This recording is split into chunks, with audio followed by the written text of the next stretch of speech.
So welcome back, Learning in an Instant. This time we're doing closed questions. Yes, now when people start in recruitment, they sort of get the inference that closed questions are bad questions because you're only going to get one word answers, you're going to get yes or no's, it's going to close down the conversation. So when would you use a closed question?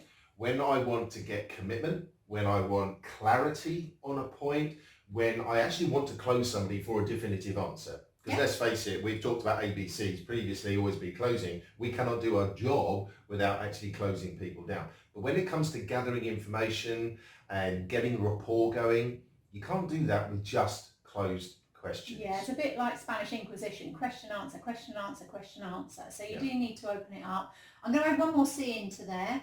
When you actually want some control, you know when you've got that waffler? Yes, I do, Angela. They just keep going on and on and on. Yes, I do. Yeah, well, a couple of closed questions to get it back to you so it swings back again can really help you to keep in control of the conversation. So you're talking about wafflers, is that right? Yeah.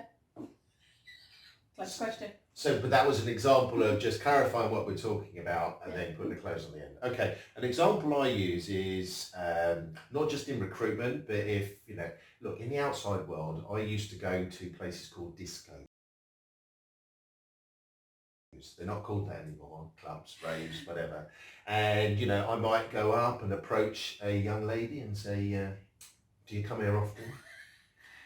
No. Can I buy you a drink? No. Would you like to dance? No. Have you got a better looking mate?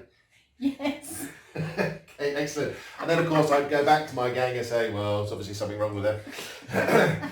But what I didn't do was perhaps didn't engage, didn't ask enough by way of open questions. Okay, so if you're closing someone down, closed questions are great. If you want to keep in control, great.